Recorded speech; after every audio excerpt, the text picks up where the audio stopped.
শয়তান এই মডেলিং বিভিন্ন রকমের মানুষের চোখের নেশা, চোখের আরাম, শরীরের আরাম, বিভিন্ন রকমের আমাদের চাল চলনের আরাম জিনিসগুলো দিয়ে মানুষকে মডিফাই করে মানুষের সামনে শয়তান উপস্থাপন করেছে।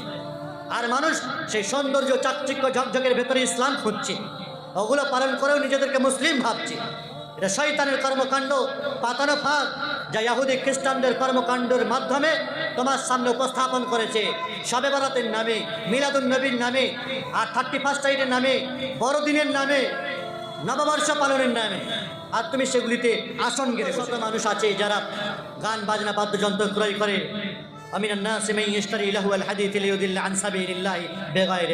শুধু মানুষকে পথভ্রষ্ট করার জন্য। একা জাহান্নামে যাব? সকলকে নিয়ে যাব।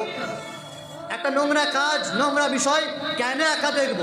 সবাইকে নিয়ে দেখি। একা কেন শুধুমাত্র 31st নাইট পালন করব?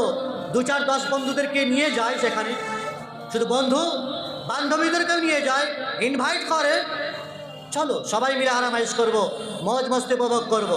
নিজে কেন একা জাহান্নামে যাবে? সবাইকে নিয়ে যায়। এই সমস্ত অনুষ্ঠানগুলো কত শত শিশু, বৃদ্ধাদেরকে কষ্ট দেয়।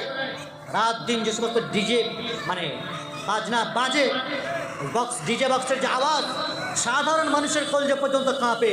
8টা যুবকের কলজে কাঁপে, বুক থরথর করে।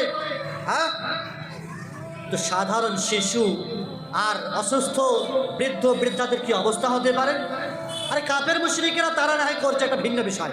তো মুসলিম তোমরা কেন শরীক হবে?